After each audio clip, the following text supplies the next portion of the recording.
ভিউয়ার্সগণ, আমাদের ভারতে অনেক ভারতীয় রয়েছেন যারা বাংলাদেশকে নিয়ে অনেক কমেন্ট করে যে বাংলাদেশকে 15 মিনিটে 20 মিনিটে দখল করে নেওয়া যাবে, এটা সেটা। তবে একটা বিষয় খুবই কমন, সেটা হচ্ছে বাংলাদেশের যে বাহিনীগুলো রয়েছে, যে বাহিনীগুলো বাংলাদেশকে প্রোটেক্ট করে রাখে, সেই বাহিনীগুলো সম্পর্কে একটা বিষয় কম বেশ আমরা সবাই জানি যে সেই বাহিনীগুলি খুবই পাওয়ারফুল এবং খুবই ইন্টেলিজেন্ট। হ্যাঁ ভিউয়ার্স, আজকের ভিডিওটা খুবই ইন্টারেস্টিং হতে যাচ্ছে। আর আজকে আমি defence analysis of Bangladesh DOB YouTube চ্যানেলে নিবেদিত একটা ভিডিওর উপর রিঅ্যাকশন দিতে যাচ্ছি। ভিউয়ার্সগুলো, আজকে আমি যে ভিডিওটার উপর রিঅ্যাকশন দিতে যাচ্ছি, ভিডিওটার শিরোনামটা আমি আপনাদেরকে একটু পরে শোনাচ্ছি। ভিডিওটার শিরোনাম হচ্ছে বাংলাদেশের সবচেয়ে শক্তিশালী 5টি বাহিনী। হ্যাঁ ভিউয়ার্স, আজকে জানবো যে বাংলাদেশের 5টি শক্তিশালী বাহিনী সম্পর্কে, এবং সেই বাহিনীগুলোর নাম কি কি, এবং সেই বাহিনীগুলো কতটা শক্তিশালী, এবং তারা আসলে কি বাংলাদেশকে প্রোটেক্ট করে রাখার মতো ক্ষমতা রাখে কিনা, ইন ডিটেলস আজকে আমরা জানার চেষ্টা করব। হ্যালো ভিউয়ার্স, আমি রুবাইত আছি আপনাদের সঙ্গে, আর আপনারা দেখছেন পোলাইট রিঅ্যাক্টস ইউটিউব চ্যানেল। আশা করি ভিউয়ার্সগুলো আজকের সম্পূর্ণ রিঅ্যাকশন ভিডিওটা আপনাদের কাছে খুবই ভালো লাগবে। তাহলে চলুন আপনাদের সঙ্গে একসঙ্গে মিলে বিস্তারিত বিষয়টাকে জেনে আসি এবং দেখে আসি। Let's get started.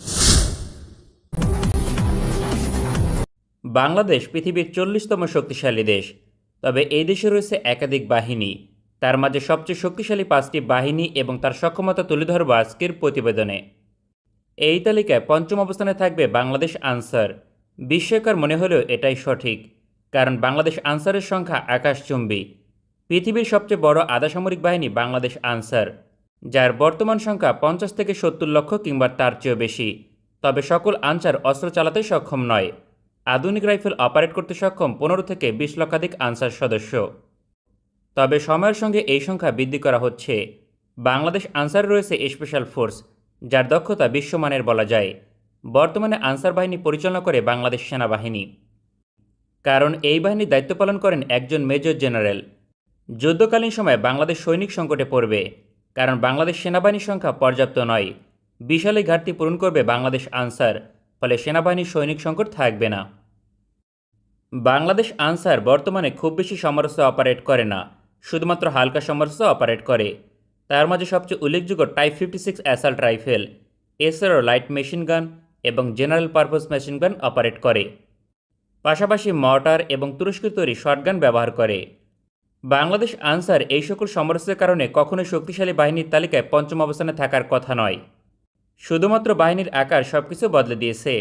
Bangladesh Ansar দেশের পাশাপাশি বহির্বিশ্ব থেকে প্রশিক্ষণ পায়। তার মাঝে তুরস্ক থেকে সবচেয়ে বেশি প্রশিক্ষণ পায় বাংলাদেশ আনসার। এই তালিকায় 4র্থ অবস্থানে থাকবে বাংলাদেশ বর্ডার গার্ড। বর্তমানে বর্ডার গার্ড বাংলাদেশের সংখ্যা প্রায় 70,000। বাহিনীর আকার অনুযায়ী খুবই কম বলা যায়, তবে বর্ডার গার্ডের দক্ষতা এবং পেশাদারিত্ব বিশ্বমানের। অনেক দেশের সেনাবাহিনী থেকে বাংলাদেশ বর্ডার গার্ড অধিক শক্তিশালী।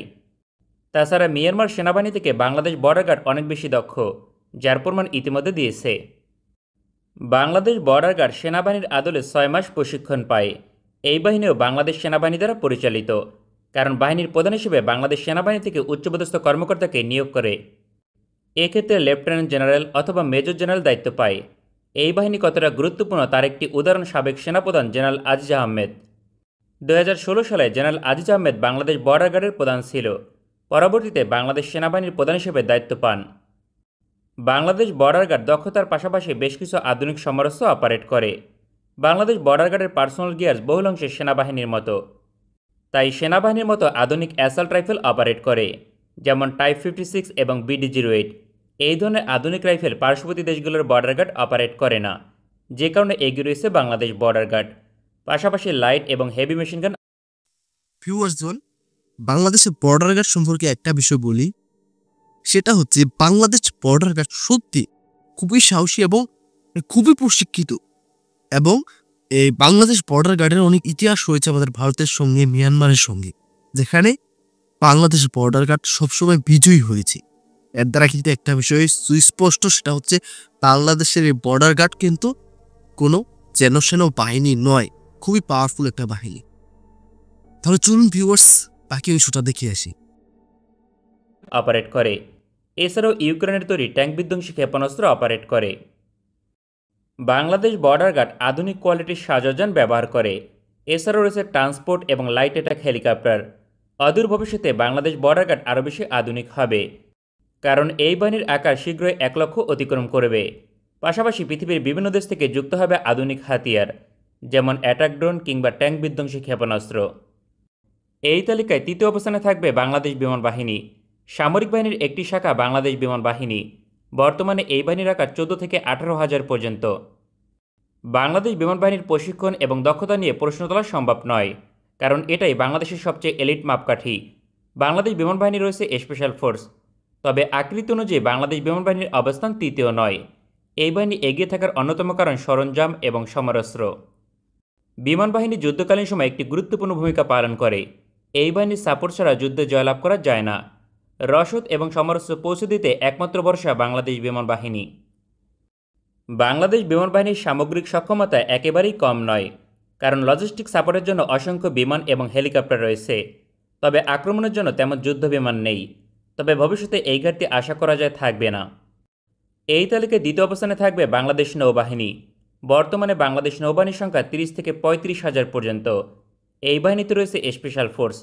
বাংলাদেশ নৌবাহিনীর স্পেশাল ফোর্স অত্যন্ত দক্ষ এবং পেশাদার, কারণ বিশ্বমানের প্রশিক্ষণ পায়। পাশাপাশি ব্রিটেন, মার্কিন যুক্তরাষ্ট্র কিংবা চীনের মতো দেশ প্রশিক্ষণ প্রদান করে। বাংলাদেশ নৌবাহিনী বঙ্গোপসাগরীয় অঞ্চল নিজেদের শক্তিশালী অবস্থান বজায় রাখতে সক্ষম হয়েছে, কারণ এই বাহিনী রয়েছে আধুনিক সমরাস্ত্র, বিশেষ করে ফ্রিগেট এবং করভেট যুদ্ধজাহাজ। এছাড়াও সাবমেরিন অপারেট করে বাংলাদেশ নৌবাহিনী। অন্যদিকে হেলিকপ্টার এবং মেরিটাইম প্যাট্রোল এয়ারক্রাফট অপারেট করে। ভবিষ্যতে বাংলাদেশ নৌবাহিনীর আকার 50,000 অতিক্রম করবে, কারণ একাধিক প্রকল্প গ্রহণ করেছে, যা বাস্তবায়ন হলে অতিরিক্ত সদস্য লাগবে। বাংলাদেশ নৌবাহিনী আগামী 1 দশকের মাঝে প্রায় 10 গুণ বেশি শক্তিশালী হবে, যদি পরিকল্পনা বাস্তবায়ন করতে পারে। এই তালিকায় প্রথমে রয়েছে বাংলাদেশ সেনাবাহিনী, কারণ বাংলাদেশের সামরিক শক্তি এবং সক্ষমতা সবকিছু নিয়ন্ত্রণ করে বাংলাদেশ সেনাবাহিনী। এই বাহিনীর আকার প্রায় 1,70,000। বাংলাদেশ সেনাবাহিনী রয়েছে বেশ কয়েকটি স্পেশাল ফোর্স, যার প্রতিটি নিজ নিজ সেক্টরে অপ্রতিদ্বন্দ্বী। বাংলাদেশ সেনাবাহিনী দেশের পাশাপাশি বহির্বিশ্বে শান্তি প্রতিষ্ঠা করেছে। পৃথিবীর হাতে গোনা কয়েকটি দেশের সেনাবাহিনী এত বেশি দক্ষ এবং পেশাদার। সব মিলিয়ে বাংলাদেশ সেনাবাহিনীর প্রশংসাজুলি পৃথিবীর শক্তিশালী দেশগুলো থেকে কম নয়। তবে সেনাবাহিনীর পেশাদারিত্ব আর দক্ষতার জন্য বাংলাদেশ সেনাবাহিনীর অবস্থান প্রথমে এমন নয়। বর্তমানে বাংলাদেশ সেনাবাহিনী বিশ্বমানের কিছু সমরাস্ত্র অপারেট করে। তার মাঝে আধুনিক কোয়ালিটির আর্টিলারি, মিসাইল এবং ট্যাঙ্ক অন্যতম। বাংলাদেশ সেনাবাহিনী দেশের গুরুত্বপূর্ণ বহু ক্ষেত্র নিয়ন্ত্রণ করে। সব মিলিয়ে বাংলাদেশ সেনাবাহিনী দেশের সবচেয়ে শক্তিশালী বাহিনী। বর্তমানে বাংলাদেশ সেনাবাহিনীর আধুনিকায়নে সবচেয়ে বেশি গুরুত্ব দিচ্ছে প্রতিরক্ষা দপ্তর। সেনাবাহিনীর আকার আগামী দিনে বৃদ্ধি করা হবে, এ বিষয়ে কার্যক্রম শুরু হয়েছে। সম্ভবত 2 লক্ষ পর্যন্ত হতে পারে। বাংলাদেশ সেনাবাহিনী আগামী 1 দশকে কমপক্ষে 3 গুণ বেশি শক্তিশালী হবে। উপরিক্ত এই 5টি বাহিনী বাংলাদেশের সবচেয়ে শক্তিশালী বাহিনী। বাংলাদেশ কোনোভাবে আক্রান্ত হলে এই 5টি বাহিনী সবচেয়ে বেশি গুরুত্বপূর্ণ ভূমিকা পালন করবে। আমাদের ভিডিওটি পছন্দ হলে আমাদের সমর্থন করতে সঙ্গে থাকুন। ভালো থাকবেন সবাই, দেখা হবে পরবর্তী কোনো ভিডিওতে। ভিউয়ার্সগণ, আপনারা তো সম্পূর্ণ ভিডিওটা দেখতেই পেলেন। আশা করি আপনারা বিস্তারিত সবকিছু বুঝতে পেরেছেন এবং জানতে পেরেছেন। বিশেষ করে এই 5টি বাহিনী সম্পর্কে আশা করি ইন ডিটেইলস ক্লিয়ারলি জানতে পেরেছেন। দেখুন, বাংলাদেশ আয়তনে ছোট হতে পারে, তবে বাংলাদেশের যে বাহিনীগুলো রয়েছে সেই বাহিনীগুলো কিন্তু অল্প স্বল্প নয়, ঠিক আছে।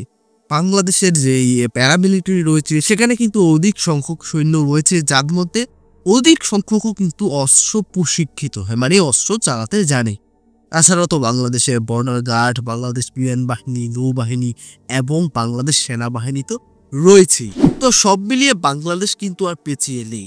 একটা কথা সত্য যে বাংলাদেশ বিগত সরকারের আমলে কিন্তু এই যে পাওয়ারফুল যে অস্ত্র রয়েছে, যে ইকুইপমেন্ট রয়েছে সেগুলো ক্রয় করেনি, সেই জায়গা থেকে কিছুটা পিছিয়ে ছিল। কিন্তু রিসেন্টলি এসে বাংলাদেশ কিন্তু অনেক পাওয়ারফুল ইকুইপমেন্ট ক্রয় করছে, যার ফলে বাংলাদেশ কিন্তু আরো বেশি পাওয়ারফুল হয়ে যাচ্ছে। তো ভিউয়ার্স, বর্তমানে কিন্তু আমাদের ভারতের সঙ্গে বাংলাদেশের সম্পর্ক আর আগের মতো নেই। তো সেই জায়গা থেকে বাংলাদেশ যতই পাওয়ারফুল হচ্ছে, আমাদের ভারতের চিন্তা কিন্তু ততটাই বেড়ে যাচ্ছে, এটা স্বাভাবিক। কিন্তু বাংলাদেশ এমন একটা দেশ কখনো ইচ্ছাকৃতভাবে কোনো ঝামেলায় জড়ায় না এবং ঝামেলা করেও না। সেই জায়গা থেকে আমাদের ভারতের পক্ষ থেকে যদি দাদাগিরিটা বন্ধ করে দেওয়া হতো, মানে বাংলাদেশের উপর কর্তৃত্ব চালানোর যেই অভ্যাসটা রয়েছে সেটা যদি না থাকতো, তাহলে আমার মতে বাংলাদেশ হতো ভারতের সব থেকে কাছের বন্ধু। কিন্তু দুঃখের বিষয় হচ্ছে আমাদের ভারতের ভুলের কারণে বাংলাদেশ ভারতের বন্ধু থেকে এখন শত্রুতে পরিণত হয়ে গেছে। হ্যাঁ ভিউয়ার্স, এখানে বাংলাদেশের কোনো দোষ নেই। তো ভিউয়ার্স গুলো, আশা করি আপনারা ইন্ডিয়ার সবকিছু বুঝতে পেরেছেন এবং জানতে পেরেছেন।